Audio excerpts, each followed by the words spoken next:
नमस्कार, आप सभी का स्वागत है यूथ अध्ययन के इस चैनल पे। एक बार फिर से मैं आप सभी के बीच एस्पिरेट नवंबर के लिए जीके का पार्ट 31 लेके आ चुका हूँ। देखिए, पार्ट 31 का जो पहला क्वेश्चन है वो है नाबार्ड की स्थापना किस पंचवर्षीय योजना में की गई थी। अगर मैं बात करता हूँ नाबार्ड की, तो नाबार्ड की जो स्थापना है वो छठी पंचवर्षीय योजना के दौरान की गई थी।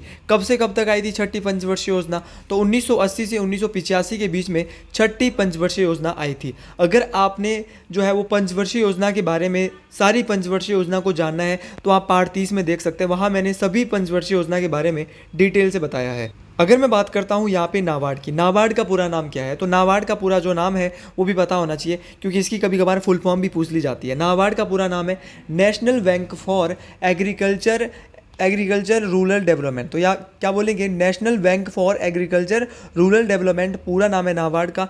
नाबार्ड की जो स्थापना है वो 1982 में हुई थी, ये बात याद रखनी है। और नाबार्ड का हेडक्वार्टर भी कहाँ पे है? मुंबई में ही स्थित है। देखिए, मुंबई में है नाबार्ड का हेडक्वार्टर। मोस्ट इंपॉर्टेंट बात है ये। अगर मैं पंचवर्षीय योजना की बात फिर से बताता हूँ तो 1951 से 1956 जो है पहली पंचवर्षीय योजना आई थी। दूसरी पंचवर्षीय योजना 56 से 61 आई थी। और तीसरी पंचवर्षीय योजना जो है वो तीसरी पंचवर्षीय योजना 61 से 66 के बीच में आई थी। और चौथी पंचवर्षीय योजना का समय कुछ और था। उसी प्रकार 12वीं पंचवर्षीय योजना और 11वीं पूछी जा सकती है। 11वीं पंचवर्षीय योजना 2007 से 2012 के बीच में आई थी। और 2012 से 17 के बीच में जो है वो 12वीं पंचवर्षीय योजना आई थी। तो आपको ये सारी पंचवर्षीय योजना पता होनी चाहिए। आप टेट का एग्जाम देने जा रहे हो, आप बीएड कर चुके हो, आपसे वहाँ पे लेवल के पेपर अब पूछे जाते हैं, क्योंकि आप खुद जानते हो कि बहुत सारे बच्चे ऐसे हैं जो कि टेट का पेपर क्वालिफाई नहीं कर पाते। तो मैं नहीं चाहता कि आपके साथ ऐसा हो। अगर आप मेरी वीडियोज़ को देखते हो तो आपका हर एक डाउट मैं क्लियर करना चाहता हूँ अपनी वीडियोज़ के माध्यम से। तो और अगर आप अभी भी किसी भी टेट की प्रिपरेशन कर रहे हो तो आप हमसे जुड़ सकते हैं, हमारे बैचेज़ को अवेल कर सकते हैं। अभी हमारे बैचेज़ में जो है वो 40% का ऑफ चला है। ये जो है सिर्फ 1 या 2 दिन का ऑफर रहेगा, उसके बाद ये बंद हो जाएगा। 7876145409। तो 40% का ऑफर अगर आप भी पाना चाहते हैं तो आप भी जल्दी से हमारी वीडियो को देख लें। राष्ट्रीय नवीकरण निधि की रचना किस उद्देश्य से की गई थी?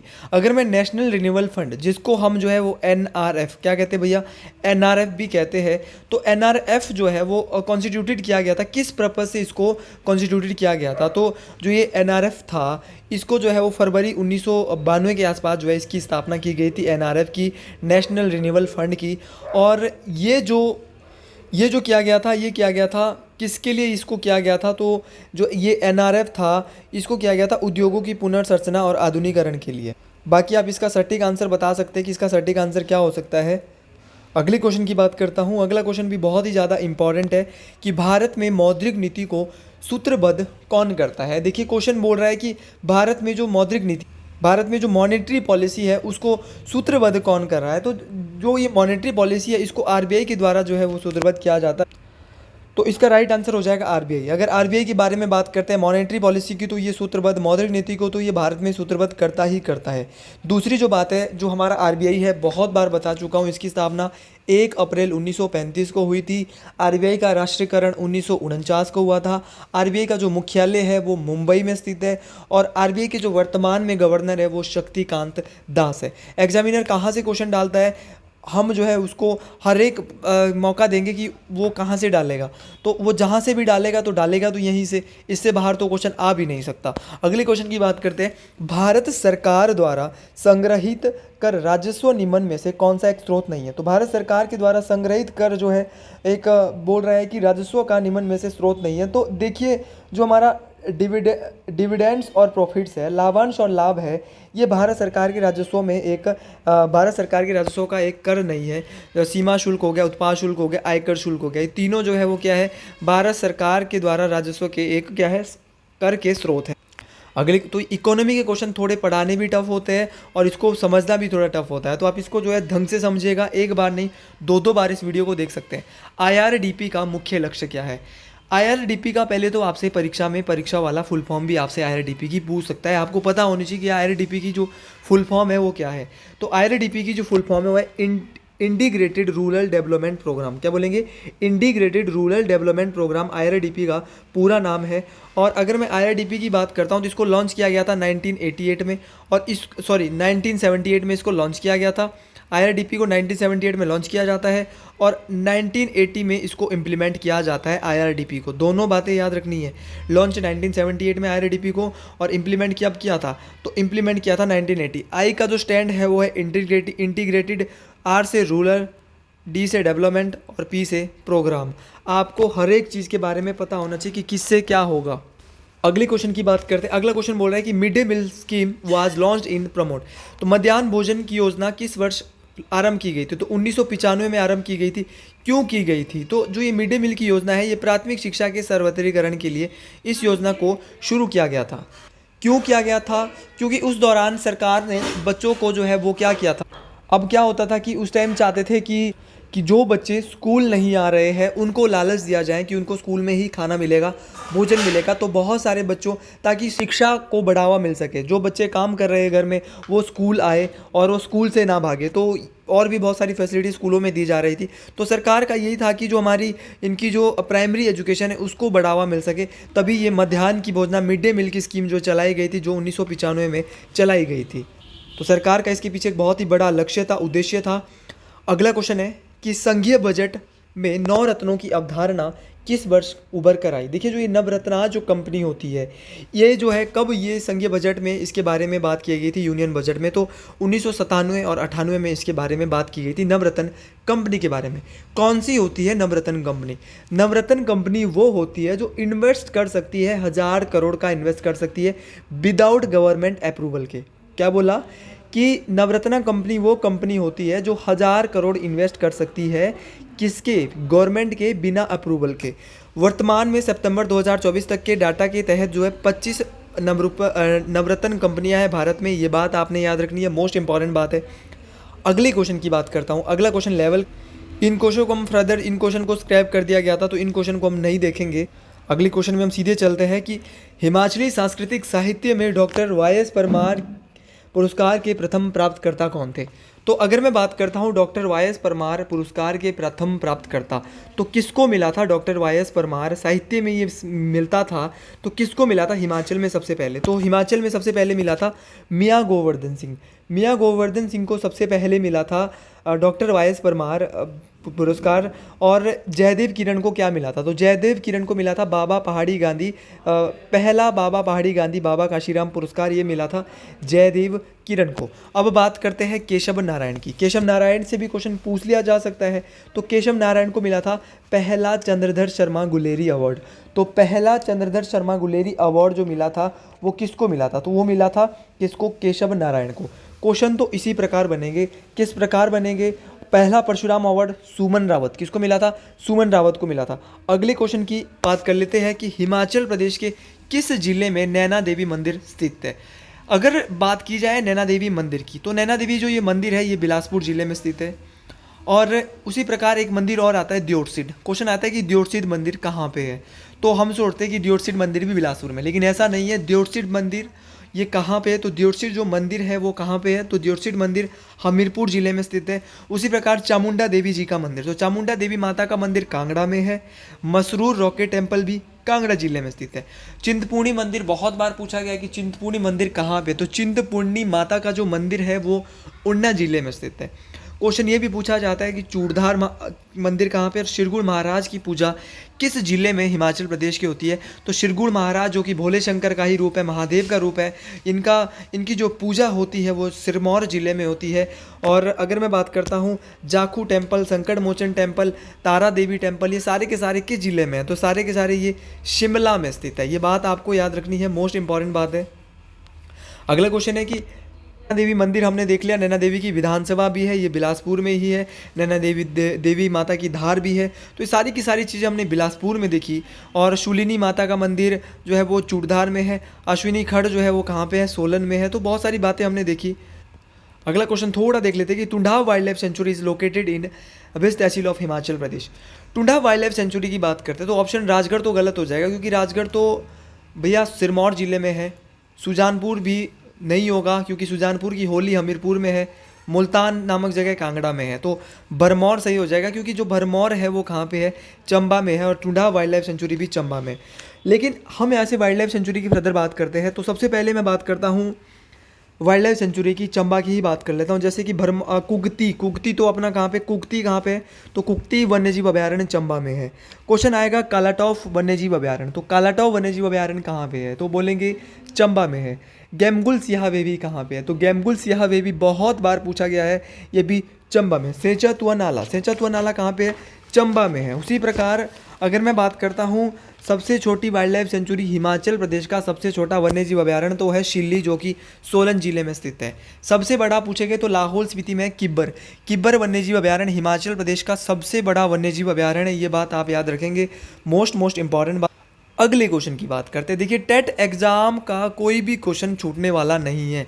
एग्जामिनर कैसा क्वेश्चन डालेगा, अगर आप मेरी हर एक दिन वीडियो देख रहे हो तो आपको दिक्कत लेने वाली बात नहीं है। क्वेश्चन खोद खोद के यहाँ पे लाए जा रहे हैं। कौन सा पहाड़ एशिया को यूरोप से अलग करता है, तो याद रखना यूराल माउंटेन रेंज, या यूराल जो पहाड़ है, यूराल जो माउंटेन रेंजेज है, ये अलग करती है एशिया को यूरोप से, ये बात याद रखनी है। उसके प्रकार Alps mountain range, Alps mountain range कहाँ पे है, तो आल्पस माउंटेन रेंज यूरोप में है।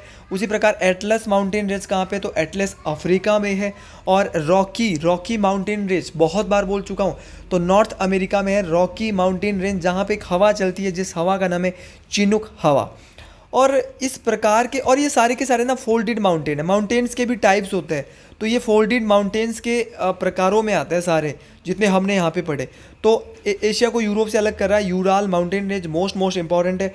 अगले क्वेश्चन की बात कर रहे हैं। अगला क्वेश्चन ऐसा है कि आर्द्र भूमध्य रेखीय जलवायु में वर्षा का प्रकार है। जो आर्द्र भूमध्य रेखीय जलवायु जो होती है, इसमें जो वर्षा का प्रकार है वो है सवनीय वर्षा। कौन सी वर्षा है, सवनीय वर्षा। ये बात आपको याद रखना है, जिसको हम कन्वेंशनल क्लाइमेट, अगर मैं कन्वेंशनल क्लाइमेट की बात, ये कहाँ पे, ये कन्वेंशनल जो ये जलवायु होती है, वर्षा का जो प्रकार है, देखिए जहाँ पे सूर्य की जो किरणें हैं वो वर्टिकल पड़ती है, जो वहाँ पे क्या होता है कि वहाँ पे धरती बहुत ज़्यादा गर्म हो जाती है, जिससे पानी जो है वेपर के रूप में, वेपर के फॉर्म में ऊपर उठता है, और वहाँ पे क्लाउड की जो है एक रूप ले लेता है, बादल का एक रूप ले लेता है। गर्मी इतनी ज़्यादा होती है कि पानी वेपर के रूप में उड़ जाता है, और वहाँ पे जो वर्षा होती है, वहाँ पे जो बादल बनते हैं वो कन्वेंशनल क्लाउड बनते हैं। अगला क्वेश्चन है कि ग्लोबल वार्मिंग के परिणाम स्वरूप हो सकता है। देखिए ग्लोबल वार्मिंग के परिणाम स्वरूप क्या क्या हो सकता है। एक तो increase is in A C level हो सकता है, बिल्कुल समुद्र स्तर में बढ़ावा हो सकता है। फसल की जो ढांचा है उसमें बिल्कुल बदलाव होगा। तटीय रेखा, भैया तट कट जाएंगे, बिल्कुल बदलाव होगा। जब समुद्र बढ़ जाएंगे तटीय रेखा में बदलाव होगा, तो इसका राइट आंसर आ जाएगा ऑल ऑफ दीज। तो दो ये हमारा ग्लोबल वार्मिंग है, ये इन तीनों के कारणों से हो सकता है। चाहे समुद्र में बढ़ावा हो रहा है, अगले बार एक ही भी आ सकता है, तो सारे याद रखें। तटीय में बदलाव हो सकता है, फसल ढांचे में बदलाव हो सकता है, तो कुछ भी हो सकता है। आप हर एक बात को ध्यान से सुन। अगले क्वेश्चन की बात करते हैं कि हमीरपुर जिले का क्षेत्रफल हिमाचल प्रदेश के भौगोलिक क्षेत्रफल का, ये हिमालय नहीं हिमाचल है, हमीरपुर जिले का क्षेत्रफल हिमाचल प्रदेश के कुल भौगोलिक क्षेत्रफल के कितने प्रतिशत है। The area of Himachal Hamirpur district is percent of total geographical area of Himachal Pradesh. तो बहुत बार बता चुका हूँ कि हमीरपुर का एरिया है 2.01%। किलोमीटर में भी बता चुका हूँ, 1118 स्क्वायर किलोमीटर एरिया है किसका, हमीरपुर का। उसी प्रकार बिलासपुर का कितना है, तो बिलासपुर का है 2.10%। और उसकी प्रकार लाहौल स्पीति का है 2.86% परसेंटेज में, ये बात आप याद रखें। चंबा का कितना है, चंबा का है 11.71%, 11.71। और किन्नौर का जो है वो 11.50%। तो हर एक बात को याद रखें, हर एक बात महत्वपूर्ण है, हर एक बात परीक्षाओं में पूछे जाने वाली बात है। अगला क्वेश्चन है कि कौन सा जिला नवीन हिमाचल का भाग नहीं है, न्यू हिमाचल का पार्ट नहीं है। तो देखिए लाहौल स्पीति कुल्लू और कांगड़ा, ये तीनों न्यू हिमाचल के भाग है, लेकिन बिलासपुर जो है ये न्यू हिमाचल का भाग नहीं है। इतनी बात आप लोग याद रखिए, मोस्ट इंपॉर्टेंट बात है। अब क्वेश्चन परीक्षा में क्या आता है कि पुराने हिमाचल में, बिलासपुर पुराने हिमाचल में ही आता है, तो ओल्ड हिमाचल में क्या क्या आता है, तो सिरमौर, शिमला, मंडी और आपका मासू, चंबा। देखिए मासू से तो शिमला ही बना था, चंबा, तो ये सारे की सारा जो है वो किस में आ रहा है, ये ओल्ड हिमाचल में आता है। आपका बिलासपुर हो गया, आपका किन्नौर हो गया। अब न्यू हिमाचल में क्या क्या आएगा, तो न्यू हिमाचल में लाहौल स्पीति आएगा, कुल्लू आएगा, कांगड़ा आएगा, आपका ऊना आएगा और हमीरपुर आएगा। तो ये सारे का सारा न्यू हिमाचल में आता है। बाकी 7 जिले जो है पुराने हिमाचल में आते हैं। अच्छा जिले। अगले क्वेश्चन की बात करते हैं। करेली झील हिमाचल प्रदेश के किस जिले में स्थित है? कराली या करेली, दोनों नाम इसको दे सकते हैं। करेली झील है शिमला जिले में। शिमला जिले में एक तो है करेली झील। अगर आपसे करेरी कल के लिए पूछा जाता है, करेली आएगा तो शिमला लगाएंगे, करेरी आएगा तो क्या लगाएंगे भैया? कांगड़ा लगाएंगे। कोई गलती यहाँ से बिल्कुल नहीं करेंगे। अगर गलती करेंगे तो पेपर में पछताएंगे और एक नंबर अपना गलत कर देंगे, क्योंकि बहुत बार ऐसा भी हुआ है कि बहुत बच्चों का एक एक नंबर से टेट जो है रह गया है। अगर मैं चंद्रनाहन झील की बात करता हूँ तो चंद्रनाहन झील कहाँ पे? तो चंद्रनाहन झील शिमला में है। तानू जुबल झील कहाँ पे? ये भी नारकंडा शिमला में है। गढ़ कुफर झील कहाँ पे? ये आप कमेंट बॉक्स में बताएंगे। शिमला में है तो यस सर बताएंगे शिमला में है गढ़ कुफर झील। और इसी प्रकार अगर कुल्लू की बात करता हूँ तो कुल्लू में कौन कौन सी झील है? कुल्लू में जैसे मनतलाई झील है, भृगु झील है, श्रिंगटिंगू झील है, दशहर झील है जहाँ पे अकबर की बेटी का अदरंग ठीक हुआ था, सरयोलसर झील है। तो ये सारी की सारी झीलें कुल्लू जिले में। मंडी में भी बहुत सारी झीलें हैं जैसे कि सुखसर झील, कलासर झील, कुंतव्योग झील, कुमारवा झील। ये सारी की सारी झीलें कहाँ पे है? मंडी में है। पराशर झील। उसी प्रकार चंबा की बात करते हैं तो चंबा में गड़ासरू झील है, लामाडल झील है, महाकाली झील है, खजियार झील है। ये सारी की सारी झीलें जो है वो कहाँ पे है? चंबा जिले में स्थित है। अगर बात की जाए लाहौल स्पीति की तो लाहौल स्पीति में कौन कौन सी झील है? तो लाहौल स्पीति में चंद्रताल झील, सूरजताल झील, चंद्रताल झील, सूरजताल झील, यूनामसो झील, दीपकताल झील और विशालताल झील। ये सारी की सारी कहाँ पे? लाहौल स्पीति में। उसी प्रकार किन्नौर में भी दो झीलें हैं, उनको भी देख लेते हैं। किन्नौर में है, एक तो है नाको झील, दूसरी है सोरंग झील। तो नाको और सोरंग कहाँ पे है? किन्नौर में है। सिरमौर भी देख लेते हैं, ऑप्शन में दिया था। तो सिरमौर में जो झील है, सिरमौर में ज़्यादा कोई झीलें नहीं है। हिमाचल प्रदेश की सबसे बड़ी प्राकृतिक झील रेणुका है, जिसका आकार सोई हुई स्त्री की तरह है। ये बात आपने याद रखना है। यहाँ पे रेणुका जी का अंतर्राष्ट्रीय मेला भी लगता है, जो कि दिवाली के 10 दिन बाद मनाया जाता है। और सिरमौर में है दूसरी सुकेती। आज के अंतिम और अगले क्वेश्चन की बात करता हूँ कि उहल हिमाचल प्रदेश की किस नदी की सहायक नदी? अगर उहल की बात की जाए तो उहल जो है ये ब्यास की सहायक नदी। उहल तो ब्यास की सहायक है। और कौन कौन सी ब्यास की इंपॉर्टेंट सहायक नदियाँ हैं? परीक्षाओं में ये क्वेश्चन कूट कूट के पूछा जाता है। तो ज्यूणी नदी ब्यास की सहायक है, आपकी हंसा नदी ब्यास की सहायक होगी, आपकी तीर्थन नदी होगी, आपकी बेन गंगा नदी हो गई, आपकी सुकेती नदी ब्यास की सहायक हो गई, आपकी बनेड़ नदी ब्यास की सहायक होगी। आपने ये सारी की सारी नदियाँ जो मैं आपको एक्स्ट्रा चीज़ें बता रहा हूँ ना, ये सारी की सारी चीज़ें आप अपना कॉपी पेन लीजिए, उन वहाँ पे लिख लीजिएगा। एक बार फिर से बोल रहा हूँ, ज्योनी, हंसा, तीर्थन, वेन नदी, सुकेती नदी, बनेड़ नदी, विनवा नदी, न्यूगल नदी, आपका गज नदी और पार्वती नदी और बनेड़ नदी। तो ये सारी की सारी किसकी सहायक है भैया? ब्यास की सहायक है। ये आपने याद रखना है। अगर क्वेश्चन परीक्षा में पूछा जाएगा कि ब्यास नदी का प्राचीन नाम क्या है, तो ब्यास नदी का प्राचीन नाम है अर्ज और अर्ज किया किसने? तो अर्ज किया ब्यास की बिपाशा ने। ये बात याद रखना, अर्ज किया ब्यास की बिपाशा ने, ये बात याद रखना। तो बिपाशा इसका संस्कृत नाम है और अर्ज किया इसका क्या है? वैदिक नाम, प्राचीन नाम आप इसको बोल सकते हैं। उसी प्रकार ऑप्शन में शतुज के हैं दो भाई, शतुद्री और शतुद्रु। तो संस्कृत नाम और वैदिक नाम दोनों बता दें, शतुद्री और शतुद्रु है। चिनाब का है अस्किनी और चंद्रभागा। हिमाचल प्रदेश की सबसे लंबी नदी सतलुज है, 320 किलोमीटर है। और जल घनत्व अगर पूछा जाएगा तो जल घनत्व जो है वो किसका है? चिनाब का है जल घनत्व। ये बात आपने याद रखनी है। और यमुना हिमाचल प्रदेश की सबसे छोटी नदी है, सिर्फ सिरमौर जिले में बहती है। सिरमौर जिले के खोदर माजरी नामक स्थान पे एंटर हो रही है और ताजेवाला नामक स्थान पे हिमाचल प्रदेश को छोड़ के हरियाणा में चले जाती है। और अगर इंडिया लेवल पे बात करूँ तो ये गंगा एक नदी है, भारत की जो सबसे लंबी नदी है, 25 किलोमीटर बहती है, उसकी सबसे बड़ी सहायक नदियाँ हैं। तो अगर आपको वीडियो अच्छी लगी तो कमेंट बॉक्स में एक बार ज़रूर लिखें हर हर महादेव। आप लोगों का प्यार और आप लोगों का सपोर्ट जो है वो हमेशा मेरे साथ बना रहेगा। एक मोटिवेशन मिलता है आपके पॉजिटिव कमेंट से। इस वीडियो को अधिक से अधिक तक अपने मित्रों तक शेयर करें, अपने बीएड ग्रुप्स में जितने भी आपके लोग हैं, आपके रिलेटिव है जो टेट की तैयारी कर रहे हैं, ताकि वो अधिक से अधिक लोग जो है इन वीडियोज़ का फ़ायदा उठा सके। जय हिंद, जय हिमाचल प्रदेश, हर हर महादेव।